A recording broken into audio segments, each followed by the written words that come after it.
So welcome back to another video improve your calculations in 5 minutes. ये हम लोग नया सीरीज़ एक स्टार्ट कर रहे हैं जो आपको हेल्प करेगा अपने कैलकुलेशंस को इम्प्रूव करने के लिए, बहुत ज़्यादा फास्ट करने के लिए। टेस्ट सीरीज़ में हम लोग इसका मैक्सिमम है वो यूज़ करेंगे।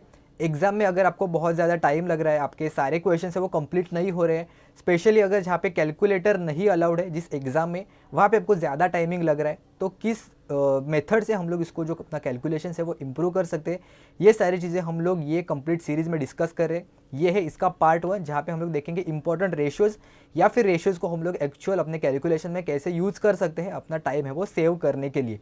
कि तो बहुत सारे स्टूडेंट को कैलकुलेशन से रिलेटेड प्रॉब्लम होती है, उनका थ्योरी स्ट्रांग होता है लेकिन कैलकुलेशन में कहीं ना कहीं वो लैग करते हैं, उनको कुछ टिप्स एंड ट्रिक्स है वो नहीं पता होते, जिसके वजह से उन लोग को बहुत टाइम लगता है। तो यही हम लोग डिस्कस करेंगे और अपना जो टाइम है वो कम करने की बहुत ज़्यादा कोशिश करेंगे। ओके, तो कैलकुलेशन अपना इंप्रूव करेंगे और अपना जो टाइम है वो सेव करने की कोशिश करेंगे with the help of this tips and this tricks. Okay, तो स्टार्ट करते हैं अपना पार्ट 1 इंपॉर्टेंट रेशियोज़। तो कहाँ कहाँ पे हम लोग इसका डायरेक्टली यूज़ करते हैं? टेक्निकल सब्जेक्ट में, जैसे हम लोगों ने पढ़ा है इलेक्ट्रिकल में, इलेक्ट्रिकल मशीन्स में, जहाँ पे होता है कि अगर ईएमएफ इंक्रीज़ किया हम लोगों ने 10% से, 20% से या फिर 15% से इंक्रीज़ कर दिया, तो उसका स्पीड पे क्या असर होता है, ये टाइप के क्वेश्चंस आपको दिखते हैं। टाइम पीरियड एंड फ्रीक्वेंसी से रिलेटेड, अगर फ्रीक्वेंसी दिया है तो टाइम पीरियड कैलकुलेट करना होता है कभी कभी गिवन वेवफॉर्म के टर्म्स में, या फिर फायरिंग एंगल कहाँ पे होगा, ये सारी चीज़ें फाइंड आउट करने के लिए हम लोग को टाइम पीरियड है वो पता होना चाहिए। यहाँ पे हम लोग उसको यूज़ कर सकते हैं। अगेन ट्रांसफार्मर में टर्न्स रेशियो दिया रहेगा, उसका वोल्टेज कितने से अप हो रहा है कितने से डाउन रहेगा, ये विदाउट कैलकुलेटर हम लोग कैसे इजीली फाइंड आउट कर सकते हैं with the help of ratios only. Then quantitative aptitude में रेशियो एंड प्रपोर्शन से डायरेक्टली तो क्वेश्चन हम लोग को पता है, तो वहाँ पे तो ऑब्वियसली यूज़ होगा। प्रॉफिट एंड लॉस के स्टेटमेंट भी आता है कि 28.28% अगर प्रॉफिट हो रहा है तो वहाँ पे मतलब कितना एक्चुअल में उसका अमाउंट से उसको प्रॉफिट हो रहा है या फिर उसको लॉस हो रहा है। आगे है मिक्सचर एंड एलिगेशंस के टर्म्स में भी हम लोग उसको देख सकते हैं, यहाँ पे भी बहुत बार हम लोगों को रेशियोज़ है वो दिखाई देते हैं। तो सबसे पहले हम लोग देखते हैं कि एक्चुअल में कौन से रेशियोज़ हमारे लिए इंपॉर्टेंट है और कहाँ पे हम लोग उसको कैसे है वो यूटिलाइज करते हैं। ओके, तो सबसे पहले इंपॉर्टेंट रेशियोज़ की तरफ चलते हैं। सबसे मोस्ट इंपॉर्टेंट है हाफ, यानी कि 1/2।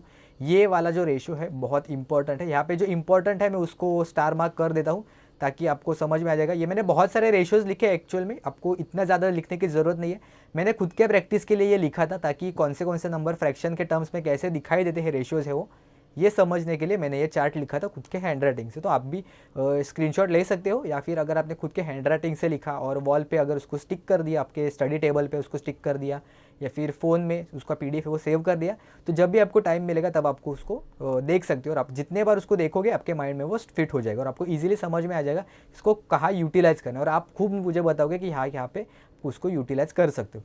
ठीक, तो सबसे पहले 1/2 यानी कि 50% या फिर 0.5 जिसे हम लोग कहते हैं। उसके बाद ये दोनों हम लोगों के लिए इंपॉर्टेंट है, 1/3 एंड 2/3, जो होता है 33.33% एंड 66.66%।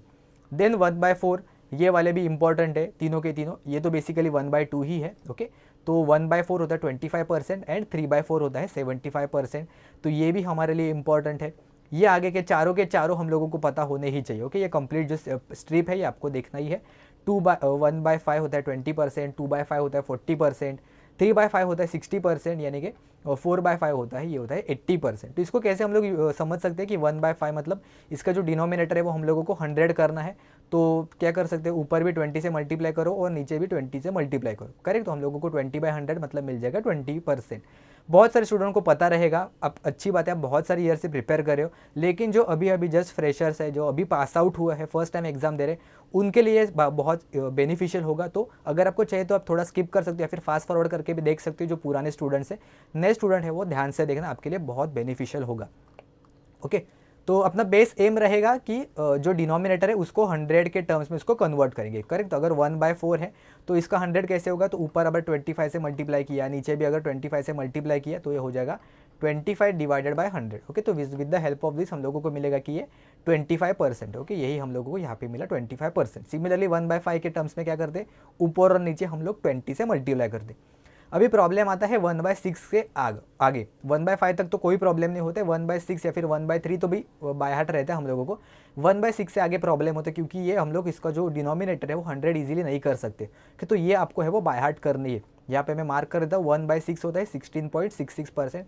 इससे रिलेटेड हम लोग एक बार देख लेंगे कि क्या होता है, उसका कैसे हम लोग यूटिलाइज कर सकते हैं, ठीक है। उसके बाद जो 1 बाय फ्रैक्शन है ना, वो तो आपको सारे बाय हार्ट करने ही है। 1/7 1/8 वाला हुआ वो तो आपको करना ही है। तो अभी हम लोग देखते हैं कि 1/7 का या फिर जो 7 वाला फ्रैक्शन है उसका ये ट्रिक है, आप उससे ध्यान में रख सकते हो। ये जो नंबर्स हैं बार बार रिपीट होते हैं, 7 1 4 2 8 5। ओके, तो ऐसे ही है ना कंटिन्यूसली रिपीट होते जाते हैं। देखो 1/7 कितना है 1428, यानी कि ये देखो ये नंबर है 1428। उसके बाद अगर 2/7 लिखेंगे तो ये हो जाएगा 2856 या फिर 2 5 और 7 भी आप वापस से ले सकते हो। इसके बाद ये वापस से इधर चलाएगा। ओके, यानी कि 2856 या फिर 2857 जितना अप्रोक्सीमेशन चलता है। फिर उसके बाद 4285, ये देखो यहाँ पे 4285। उसके बाद 4/7 क्या होता है 5714, तो 5 के बाद वापस से 7142। तो ऐसे ही साइक्लिक फैशन में चलता रहेगा। ओके, तो 1/7 का और 1/14 का जो सीरीज़ है ना बहुत इंटरेस्टिंग है, 71428। तो आप ऐसे रख सकते 7 का डबल होता है 14, 14 का डबल होता है 28 और 28 का डबल होता है 56। तो 56 की जगह पे हम लोग ये 5 को डायरेक्टली 6 की जगह पे हम लोग डायरेक्टली 7 से हम लोग इसको यूज़ करेंगे। तो ऐसे ही फैशन में ये चलता रहेगा 714285 एंड अगेन ऐसे वापस से। तो आपको ये जो सीरीज़ है इजीली समझ में आ जाएगी, सिर्फ आपको पता होना चाहिए कि इसका फ्रैक्शन कैसे होता है, कहाँ से स्टार्ट होता है। ओके, 1/8 भी एक बहुत इंपॉर्टेंट है, बहुत जगह पे हम लोग यूज़ करते हैं, जो होता है 12.5। तो हम लोग जैसे जैसे डिनोमिनेटर का वैल्यू बढ़ाते जाएंगे, आप देख सकते हैं जो फ्रैक्शन है या फिर जो परसेंटेज है उसका वैल्यू है वो घटते जाता है। करेक्ट, बहुत ही कॉमन सेंस है, लेकिन हम लोगों को ये कभी कभी समझ में नहीं आता है प्रैक्टिस करते वक्त या फिर क्वेश्चन सॉल्व करते वक्त। 1/9 भी एक बहुत इंपॉर्टेंट है, 11.11 22.22, ये रिपीटेटिव नंबर है। तो कोई भी नंबर अगर हम लोग ऊपर लिखेंगे 9 के ऊपर तो 1/9 मतलब ये 1.11 आएगा। अगर 2/9 लिखेंगे, अगर 2/9 लिखेंगे तो ये 2.22 ऐसे आपको फ्रैक्शन में मिलते जाएंगे। या फिर ये परसेंटेज में है 2.22, 2/9 लिखा तो ये बेसिकली होता है 0.2222 कंटिन्यूसली बढ़ते जाएगा।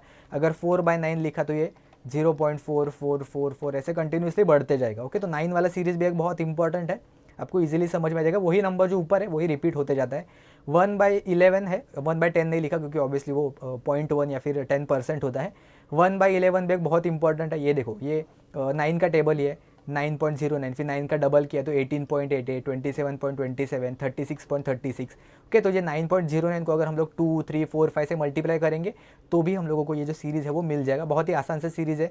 1/12 वाला ये भी एक इंपॉर्टेंट है सिर्फ, बाकी के अगर आपने नहीं देखे तो भी चलेगा।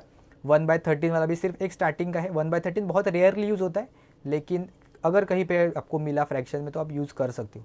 तो स्टार्टिंग के 1/12 1/13 वाला सिर्फ एक ही याद रखना। 1/9 1/11 वाला जो है वो कंप्लीट सीरीज़ है, वो ध्यान रखना। आगे भी 1/14 का जैसे मैंने कहा था 7 वाला सीरीज़ है, वैसा ही 14 का सीरीज़ भी रिपीट होता है। अगर आप चेक करोगे तो इसलिए मैंने चेक करने के लिए भी ये पूरा सीरीज़ है वो बेसिकली लिखा है, आपको समझ में आ जाएगा।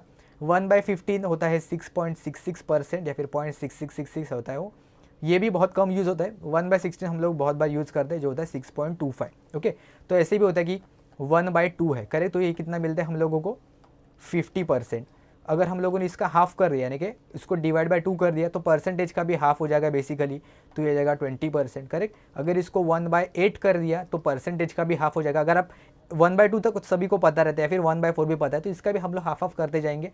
तो 12 का हाफ कितना होता है 25 का हाफ कितना होता है 12.5%। तो 1/8 है ना, तो अभी हम लोग इसको भी डिवाइड करेंगे तो मिल जाएगा 1/16। तो 12.5 को हम लोग डिवाइड करेंगे और 2 से तो कितना मिल जाएगा 6.25%। ओके, तो अगर हम लोग 1/32 भी पूछा तो आप भी इसका भी हाफ कर सकते हो कि 6.25 का भी अगर हम लोग हाफ करेंगे 3.125 तो हम लोग को ऐसे डायरेक्टली है वो मिल जाएगा। तो आप भी खुद ना खुद है वो ऐसे कुछ ट्रिक्स है वो बना सकते हो। तो अभी हम लोग देखते हैं कि इसका हम लोग यूज़ कहाँ पे कर सकते हैं। ठीक है, टेक्निकल सब्जेक्ट में अगर आपको बोला है कि EMF इंक्रीज बाय 10% 20% से, तो 10% मतलब बेसिकली कितना होता है 1/10, मतलब अगर आपके पास 10 है ऑलरेडी तो हम लोगों को एडिशनल 1 उसमें करना पड़ेगा। 10% इंक्रीज मतलब 1 हम लोग ऐड करेंगे। इसका बेसिक मतलब क्या है कि अगर आपके पास 10 वोल्ट आपने अप्लाई किया तो अभी 10% इंक्रीज़ किया, मतलब जो अभी जो नया हम लोग को वोल्टेज मिलेगा वो 11 वोल्ट मिलेगा, करेक्ट। अगर हम लोगों ने किया कि 30% से इंक्रीज़ हो रहा है, करेक्ट, अगर मैं यहाँ पे कहूँगा कि 30% से इंक्रीज़ हो रहा है, तो कुछ स्टूडेंट को है वो नहीं पता है। नए स्टूडेंट के लिए आप समझ लगा 30% मतलब कितना होगा, बेसिकली 30 डिवाइडेड बाय 100, या फिर हम लोग ऐसे कह सकते हैं कि it is basically 3 divided by 10। Okay, 3 divided by 10 मतलब आपके पास अगर 10 वोल्ट है तो उसमें 3 हम लोग ऐड करेंगे, मतलब अभी जो नया वोल्टेज है वो मिलेगा हम लोगों को 13 वोल्ट। सिमिलरली 15% हुआ, 6.25% हुआ, जैसे अब लोग अभी हम लोगों ने देखा था 6.25% होता है, या फिर 16.66% होता है जो होता है 1/6। तो ऐसे भी आपको दे सकते हैं, हमेशा 10% 20% ऐसा फिक्स वैल्यू नहीं देंगे। कुछ कुछ जगह पे आपको आपका टाइम वेस्ट करने के लिए भी आपको ऐसे क्वेश्चंस मिलेंगे जो जानबूझ के थोड़े कॉम्प्लिकेटेड फ्रैक्शंस आपको देंगे, लेकिन अगर आपको वो फ्रैक्शंस पता होंगे तो आप इजीली उसका यूज़ है वो कर सकते हो और बाकी स्टूडेंट से आपको एक एज मिलेगा, करेक्ट। टाइम पीरियड और फ्रीक्वेंसी क्या होता है, टाइम पीरियड और फ्रीक्वेंसी हम सभी लोगों को पता है कि इनवर्स रेशियो होता है।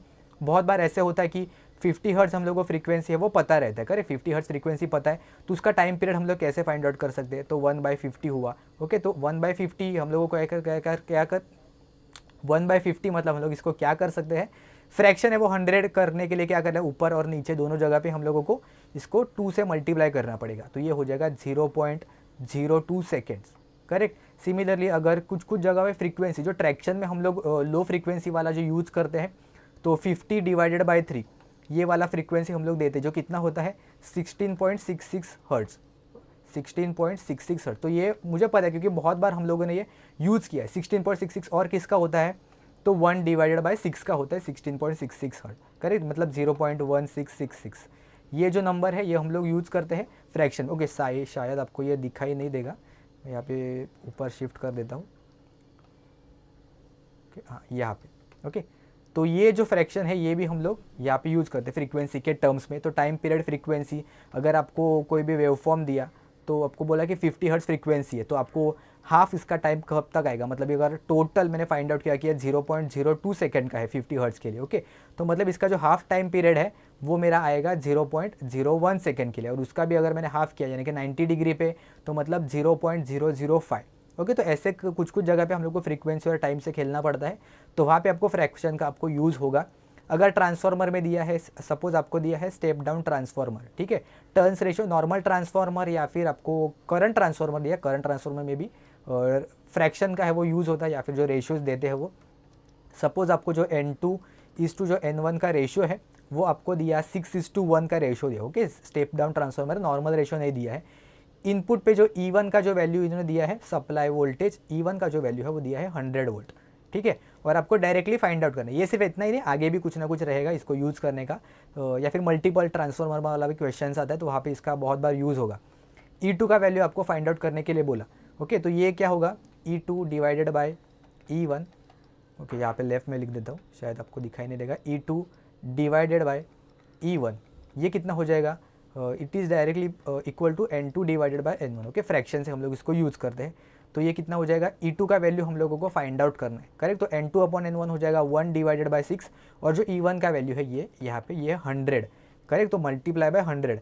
तो 100 डिवाइडेड बाय मैं 6 करते बैठूंगा क्या, नहीं, मुझे 1/6 का फ्रैक्शन डायरेक्टली पता है, ये होता है कितना 16.66% होता है, करेक्ट, 16.66%, मतलब ये डिवाइड बाय 100 और मल्टीप्लाई बाय 100, मतलब इसका एक्चुअल में E2 का जो वैल्यू है वो मुझे स्टेप डाउन करके मिलेगा 16.66 वोल्ट। अगर आपको पास कैलकुलेटर नहीं है तो आप 100 डिवाइडेड बाय 6 करते बैठोगे, उसमें बहुत ज़्यादा टाइम वेस्ट हो जाएगा। अगर कैलकुलेटर अलाउड है तो आप जानबूझ के, अगर आपको पता भी है इजीली कैलकुलेशन, फिर भी आप जाके कैलकुलेटर में पुट करोगे, वहाँ पे आपका बहुत सारा टाइम है वो वेस्ट हो जाता है। अभी फिलहाल के लिए अभी ये बहुत सिंपल सिर्फ एक ही क्वेश्चन था, अगर आपको यही जो आंसर है वो आपको बाकी की जगह पे यूज़ करना है तो आपका जो टाइम है वो बहुत बार वेस्ट हो जाता है। सिंपल कैलकुलेशन भी अगर कैलकुलेटर दिया है ना तो हम लोग उधर जाके सिंपल कैलकुलेशन भी परफॉर्म करके देखेंगे, लेकिन नहीं, अगर फ्रैक्शन पता है तो डायरेक्टली यूज़ करो ना, आपका बहुत सारा टाइम है वो सेव होते जाएगा। सिमिलरली सिटी वाला भी होता है, वहाँ पे भी आप यूज़ कर सकते हो।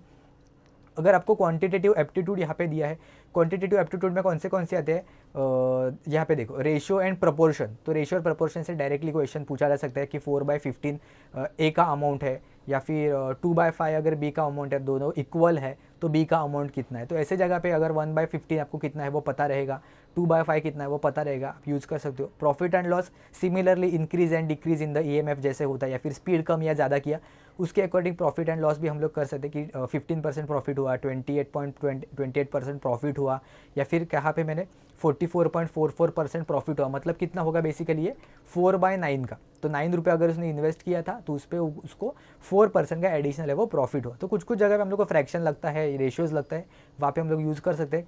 मिक्सचर एंड एलिगेशन की जगह पे भी आपको बहुत जगह पे रेशियोज़ है वो दिखाई देंगे। आप कुछ कुछ जगह पे फ्रैक्शन से वो यूज़ कर सकते हैं, या फिर बटरफ्लाई डायग्राम से भी बहुत सारे स्टूडेंट है वो सॉल्व करते हैं मिक्सचर एंड एलिगेशन। ओके, तो इसके अलावा भी हम लोग रेशियोज़ कहाँ पे यूज़ होते हैं ये आप हमें नीचे कमेंट्स में बताओगे। जैसे ऐसे ज़रूरी नहीं कि अभी बताओ तुरंत, आप जैसे जैसे यूटिलाइज़ करोगे ये जो टेबल है, आप जैसे जैसे यूज़ करोगे आपको उसका यूज़ कैसे समझ में आ जाएगा। ये वीडियो पे वापस आना और मुझे बताना, मैं आपका जो कमेंट है मुझे अच्छा लगा और एक्चुअल में इसको यूज़ होता है वहाँ पे, तो मैं आपका कमेंट है वो पिन कर दूंगा। अगर आपको अभी कुछ सोच रहा है तो अभी हमें नीचे है वो कमेंट्स में आप बता सकते हो। ये जो ट्रिक है आप ज़रूर से इसका इस्तेमाल करके देखना। अगर आपको अच्छा लगा तब मुझे आके कमेंट्स में बताना और बाद में वीडियो को लाइक कर देना, कोई जल्दी नहीं है, ठीक है। तो रेशियोज़ का आप यूज़ करके बहुत अपना जो टाइम है वो सेव कर सकते हो। तो ऐसे ही सीरीज़ है वो हम लोग कंटिन्यू करेंगे। सेकेंड पार्ट में इसका आएगा ट्रिग्नोमेट्री के कौन से जो इंपॉर्टेंट रेशियोज़ होते हैं या फिर उसका जो वैल्यूज़ है वो हम लोग कैसे माइंड में रख सकते हैं और विदाउट कैलकुलेटर हम लोग उसका जो आंसर है वो कैसे हम लोग इजीली उसको फाइंड आउट कर सकते हैं। तो ये हम लोग डिस्कस करेंगे पार्ट 2 में। वीडियो अगर अभी भी हेल्पफुल लगा हो तो अभी से अभी लाइक कर देना। आपके दोस्तों के साथ जिनको कैलकुलेशन का प्रॉब्लम है सभी के साथ मत शेयर कर देना। आप शेयर भी नहीं करोगे मुझे पता है, क्योंकि आपको कंपटीशन बढ़ जाएगा, ऐसे बहुत सारे स्टूडेंट को लगता है। लेकिन कोई आपका जो खास दोस्त है या फिर अगर आप खुद प्रिपेयर नहीं कर रहे हो, आप किसी दूसरा जो आपका दोस्त है या फिर आपका कोई भी पहचान वाला है वो अगर उसको कैलकुलेशन में प्रॉब्लम आ रही है तो उसके साथ भी ये वीडियो ज़रूर से शेयर कर देना।